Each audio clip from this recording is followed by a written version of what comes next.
Hello dear students, कैसे हैं आप सभी। आशा करती हूँ आप सब ठीक होंगे, स्वस्थ होंगे, अच्छे होंगे। आईसीटी वर्चुअल क्लासरूम देहरादून में आप सभी का स्वागत करती हूँ। मेरा नाम समता है और मैं आपकी साइंस की टीचर हूँ, जैसा कि आप सभी अब तक जान चुके हैं। क्लास 6 में बच्चों आप लोगों का चैप्टर चल रहा है, chapter number 2, that is components of food, यानी कि भोजन के घटक। तो बच्चे अच्छे से मन लगा के पढ़ रहे हैं। जो क्वेश्चंस हम बीच बीच में करते हैं तो उसके आंसर भी बच्चे अच्छे से कर रहे हैं। तो इतना तो समझ में आ रहा है कि जो हम बातचीत कर रहे हैं, जो हम पढ़ रहे हैं, वो हमें समझ में आ रहा है।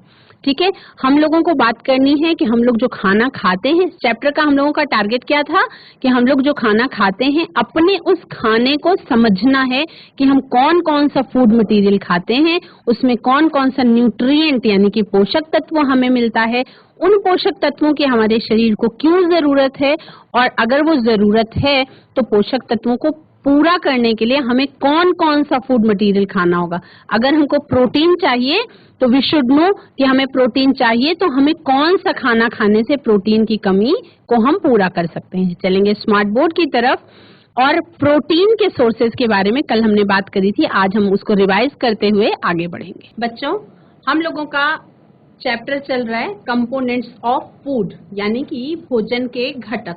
तो इस चैप्टर में कंपोनेंट्स ऑफ फूड यानी कि भोजन के घटक, ये जो चैप्टर है इसमें आप लोगों को क्या क्या चीजें करनी है। इसमें बच्चों आप लोगों को सोर्सेज ऑफ फूड न्यूट्रिएंट्स के बारे में बात करनी है। तो हमने कल बात करी थी किसके बारे में, ये आपको दिखाई पड़ रहा है अंडा, पनीर, फिश, चिकन और milk, that is animal product, animal sources of protein. Animal product है, जंतु उत्पाद है, और सोर्सेज ऑफ प्रोटीन है, यानी कि ये हम कह सकते हैं कि एनिमल प्रोटीन की कैटेगरी है।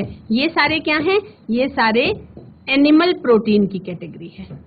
एनिमल प्रोटीन यानी ऐसा प्रोटीन जो हमें जंतुओं से प्राप्त होता है। कैसा प्रोटीन, ऐसा प्रोटीन जो हमें जंतुओं से प्राप्त होता है।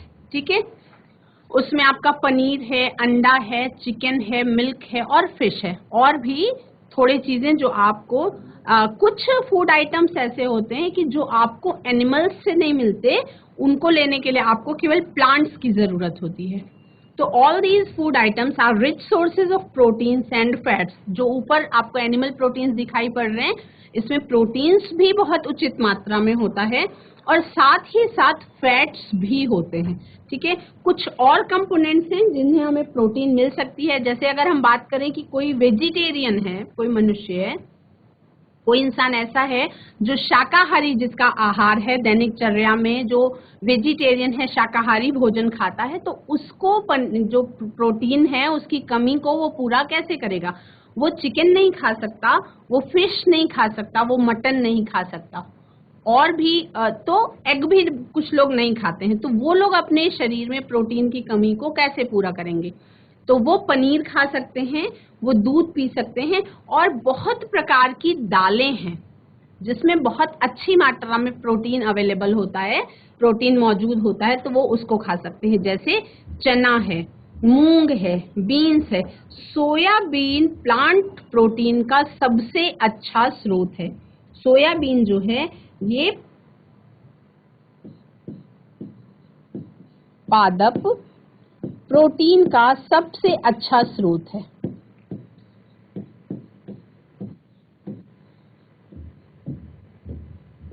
सबसे अच्छा स्रोत है। ठीक है, ग्राम, पीज, सोयाबीन्स, बीन्स, ये सभी जो है some sources of proteins obtained from plants. तो ऐसे प्रोटीन जो आपको प्लांट्स से मिलते हैं वो क्या कहलाएंगे, वो प्लांट प्रोटीन कहलाते हैं, प्लांट प्रोटीन कहलाते हैं। ठीक है, अब हम कल हमने प्रोटीन के सोर्सेज के बारे में बात कर ली थी, और खाने की आदतों के आधार पे मैंने आपको बताया था कि 3-4 तरीके के मनुष्य होते हैं।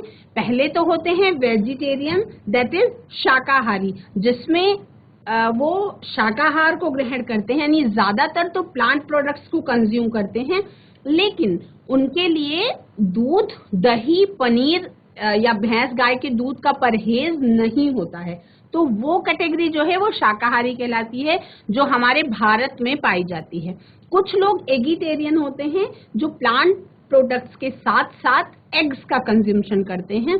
कुछ लोग ऐसे होते हैं जिनको हम नॉन वेजिटेरियन कहते हैं, जो शाकाहारी भी होते हैं और एगिटेरियन भी होते हैं, और वो चिकन, मटन ये सब भी खाते हैं, तो मांसाहारी भी कहलाते हैं। ठीक है, तीनों के साथ साथ एक और कैटेगरी के बारे में मैंने आपको बताया था, जो होते हैं वेगन। वो प्लांट प्रोडक्ट्स के अलावा एनिमल प्रोडक्ट्स को किसी भी रूप में सेवन नहीं करते हैं। तो खाने पीने की आदतों के आधार पे मनुष्य 4 प्रकार के होते हैं, वो आपने जान लिया, vegetarian, non vegetarian, eggetarian and vegan. अब हम बात करेंगे सोर्सेज ऑफ फैट्स की।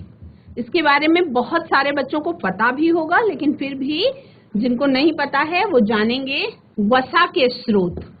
हम बात करेंगे वसा के स्रोतों के बारे में।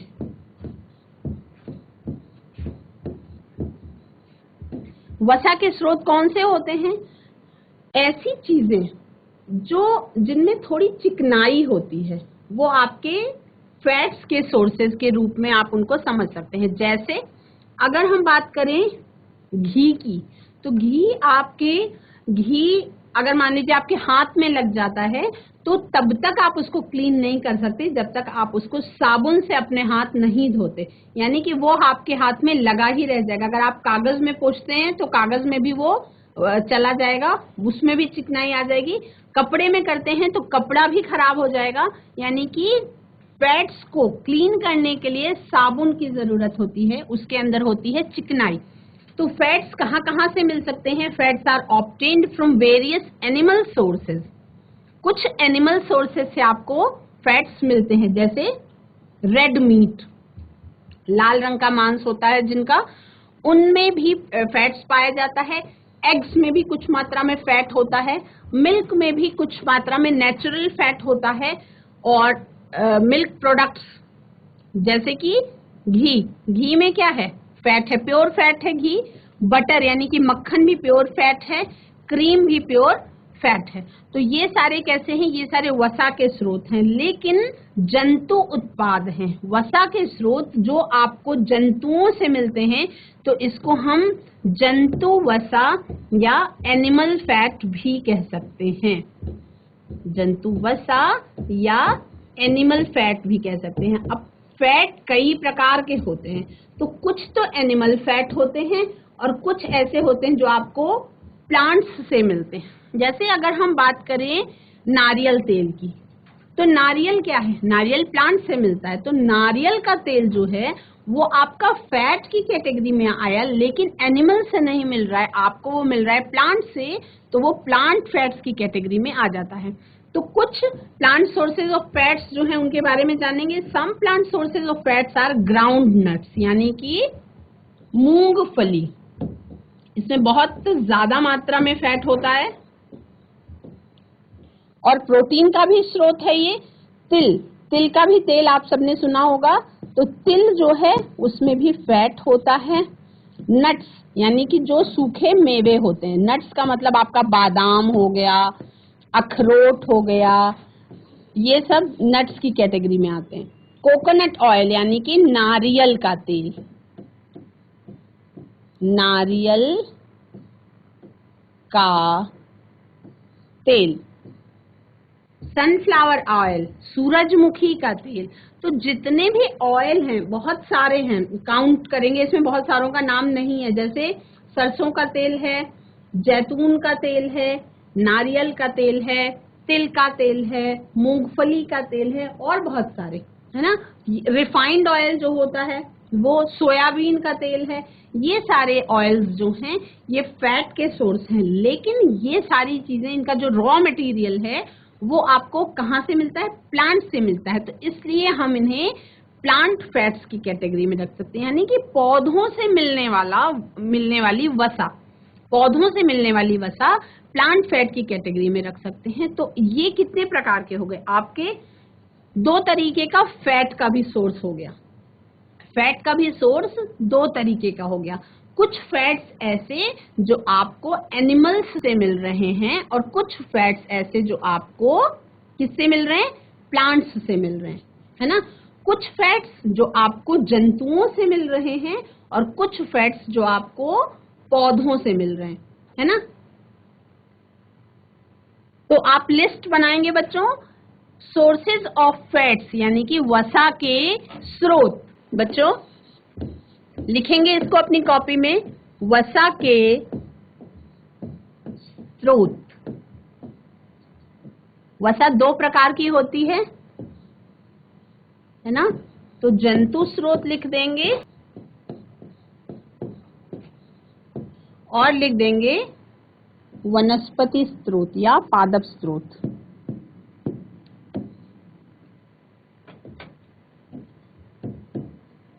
पादप स्रोत। अब जंतु स्रोत में हम क्या क्या लिख सकते हैं, हम लिख सकते हैं रेड मीट, हम लिख सकते हैं घी, हम लिख सकते हैं मक्खन, हम लिख सकते हैं क्रीम। जंतुओं से प्राप्त होने वाली वसा जो है उसमें हम रेड मीट को लिख सकते हैं, घी लिख सकते हैं, मक्खन लिख सकते हैं, क्रीम लिख सकते हैं। पनीर में भी आपको फैट की मात्रा मिलती है ना। पादप स्रोत में हम क्या क्या लिख सकते हैं, बहुत सारे जो मैं बताऊंगी और बहुत कुछ ऐसा जो आप अपने आप भी लिख सकते हैं, जैसे मूंगफली का तेल, ऑयल जो जो अवेलेबल है आप सब कुछ लिख सकते हैं, सारे ऑयल्स का नाम से लिख सकते हैं, वो सारे आपको पौधों से मिलने वाला फैट है। तो मूंगफली का तेल हो गया आपका, नारियल का तेल हो गया, नारियल का तेल हो गया आपका, जैतून का तेल हो गया। अब ये बात अलग है कि अलग अलग ऑयल में अलग अलग क्वालिटी होती है। कोई कोई ऑयल बहुत ज्यादा अच्छा होता है हेल्थ के लिए और कोई कोई ऑयल हेल्थ के लिए अच्छा नहीं होता है और कोई कोई बहुत औसत रूप में अच्छा होता है। तो जैसे अगर हम जैतून के तेल की बात करें तो जैतून का तेल जो है बच्चों वो शरीर की मालिश के लिए यूज किया जाता है और खाने के लिए भी यूज किया जाता है जैतून का तेल, क्योंकि बहुत ज्यादा अच्छा होता है तो थोड़ा सा कॉस्टली होता है। ठीक है, हम बात करते हैं बादाम के तेल की। बादाम का तेल, सूखे मेवे आपका पादप स्रोत में आते हैं जिसमें बादाम का तेल मिल सकता है, मूंगफली का तेल, नारियल का तेल, जैतून का तेल, बादाम का तेल, है ना, सोयाबीन का तेल, सोयाबीन का ऑयल, ये सारे जो है ऑयल्स निकलते हैं। तो ये इन सब के सूखे जो बीज होते हैं उनको ग्राइंड करके क्रश करके फिर मशीनों से तेल अलग कर दिया जाता है। ठीक है, जैसे जैतून है, बादाम है, सोयाबीन है, इन सबको तेल निकालने के लिए मशीनें आती हैं, उनमें डाल करके इनके सूखे बीजों को और ऑयल को अलग कर दिया जाता है और फिर वो आपका फैट के रूप में हम यूज करते हैं। जैसे अगर नॉर्मल कोई भी सब्जी बनानी है बच्चों तो किसी न किसी तरह के तेल की जरूरत होती है ना। या तो आप घी का यूज करेंगे या फिर किसी न किसी तरीके के ऑयल का यूज करेंगे। तो मूंगफली का तेल, नारियल का तेल, जैतून का तेल, बादाम का तेल, सोयाबीन का तेल, और भी हैं। आप लिख सकते हैं सरसों का तेल, सरसों का तेल भी आपका पादप स्रोतों में फैट का एक बहुत अच्छा स्रोत है, लेकिन इसमें गुड फैट्स पाए जाते हैं। ठीक है, आप लिख सकते हैं तिल का तेल।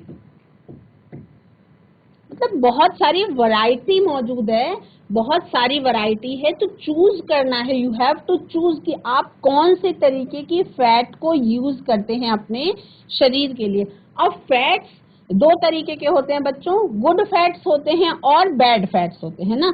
तो वो आप घर में ज्यादातर सरसों का तेल यूज होता है, ये गुड फैट की कैटेगरी में आता है।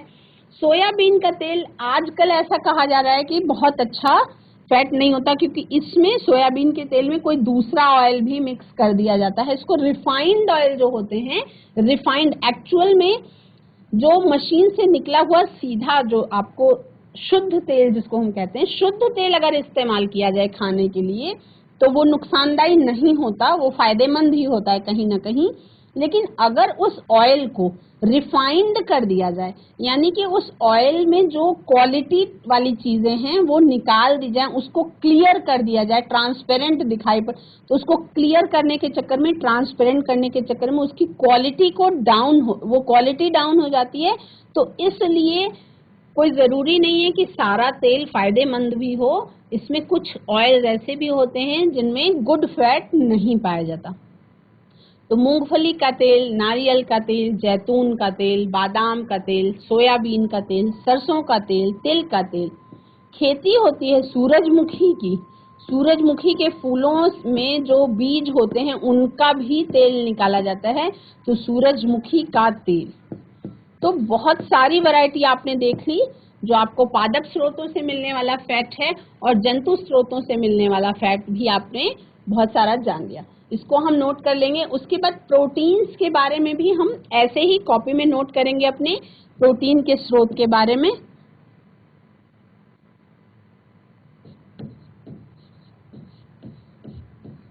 प्रोटीन के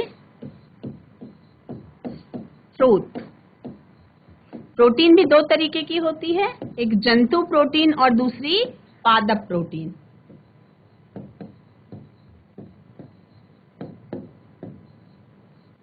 जंतु प्रोटीन और पादप प्रोटीन।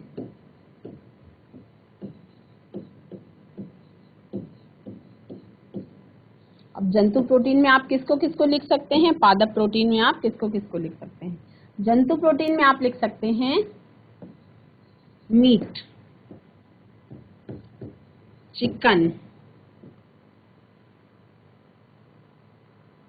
दूध,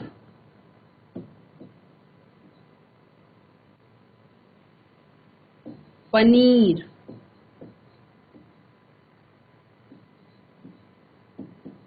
अंडा, मछली।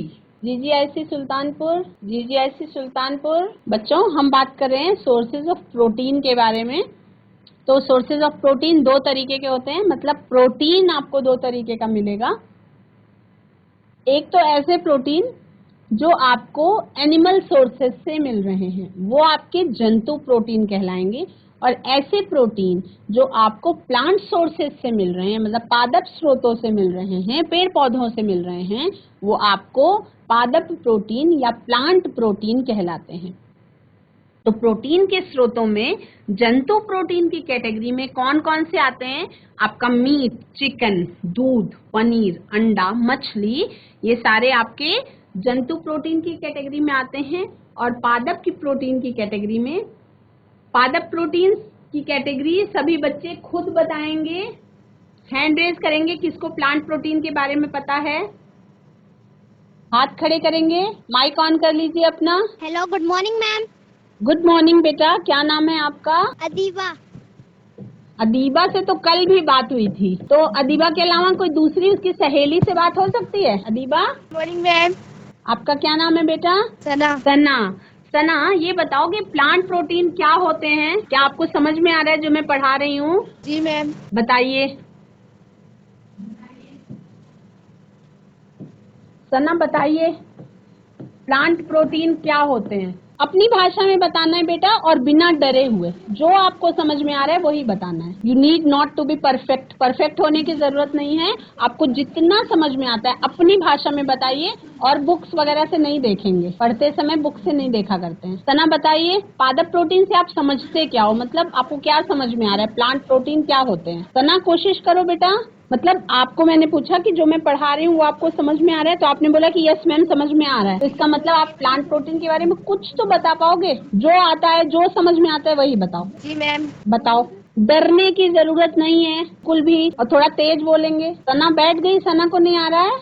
हेलो, गुड मॉर्निंग आप मैम। गुड मॉर्निंग बेटा, आप कौन बोल रहे हो? सना तो नहीं बोल रहे हो? मैं लारिबा। लारिबा। लारिबा। बच्चा आप बताओ, प्लांट प्रोटीन से आपको क्या समझ में आया, प्लांट प्रोटीन क्या होते हैं? प्लांट्स प्रोटीन होता है जैसे हमें पेड़ पौधों से मिलते हैं, जैसे जो हमें, सब्जियां और नहीं दालें। नहीं, सब्जियों में प्रोटीन नहीं हम ज्यादा कह सकते, सब्जियों की जब हम बात करेंगे जैसे- तब हम ऐसे प्रोटीन्स जो आपको प्लांट से मिलते हैं वो प्लांट प्रोटीन कहलाते हैं, वो आपके पादप प्रोटीन कहलाते हैं। ये लाइन सही हो गई एकदम, ठीक है। दूसरी बात, कौन कौन से प्रोटीन, प्लांट प्रोटीन में मैं किसका किसका नाम लिखूं? नंबर 1 बताएंगे सभी बच्चे, जो बोलोगे आप मैं वही लिखूंगी, आपको अपने आप बताना है, मैम की हेल्प नहीं लेनी है। Soybean. Soybean, very good. Soybean आपका प्लांट प्रोटीन की कैटेगरी में आता है। और सोयाबीन से आपका जो वेगन लोग होते हैं, जिनके बारे में मैंने आपको बताया था कि ऐसे लोग जो एनिमल प्रोटीन को यूज नहीं करते, वो सोयाबीन का दूध, सोयाबीन का दही और सोयाबीन से बना हुआ पनीर इस्तेमाल करते हैं, ठीक है। तो सोयाबीन बहुत अच्छा प्लांट प्रोटीन का सोर्स है। दूसरे नंबर में हम क्या लिखेंगे? दूसरा बताइए, दूसरा बताएंगे बेटा। मक्खन। मक्खन तो जंतु प्रोटीन हो गया, और प्रोटीन भी नहीं, मक्खन तो आपका फैट हो गया। मक्खन तो फैट का सोर्स है और वो एनिमल फैट का सोर्स है। मक्खन जो है वो क्या है? मक्खन आपका जंतु स्रोत है वसा का, ठीक है। अब क्लियर फटाफट लिख लेंगे। सोयाबीन आपका प्लांट प्रोटीन में आता है, चनों में आपका प्लांट प्रोटीन पाया जाता है। बच्चों, आज की क्लास में आप सभी ने फैट के सोर्सेज के बारे में और प्रोटीन के सोर्सेज के बारे में जाना। मैंने आपको बताया कि फैट भी 2 तरीके के होते हैं। जो एक फैट्स ऐसे जो आपको एनिमल्स से मिलते हैं, वो आपके एनिमल फैट की कैटेगरी में आएंगे। ऐसे फैट्स जो आपको प्लांट से मिलते हैं, वो प्लांट फैट्स की कैटेगरी में आएंगे। उसी तरह से हमने प्रोटीन के बारे में बात करी कि प्रोटीन के भी 2 तरीके के सोर्सेज होते हैं। एक तो एनिमल प्रोटीन जो आपको एनिमल्स से मिलता है, और प्लांट प्रोटीन जो आपको प्लांट से मिलता है। जीजीआईसी सुल्तानपुर के बच्चों ने अच्छी कोशिश की, और आदिबा, सना, डरने की जरूरत नहीं है। कभी भी ना आए तो बताने के लिए टीचर्स होते हैं। आपको जितना समझ में आए उतना आपको क्लास में जरूर बोलना चाहिए। आपसे मोटिवेट होके और सारे स्कूलों के बच्चे भी बोलते हैं। क्वेश्चन करना आपका अधिकार है, और टीचर्स उसका जवाब आपको देते हैं, आपको समझाते हैं, आपको पढ़ाते हैं, ताकि आपकी सीखने की क्षमता बढ़ सके, ठीक है। आज की क्लास में ध्यान से पढ़ने के लिए आप सभी का धन्यवाद। आज की क्लास में इतना ही। That's all for today. Have a nice day. Take care.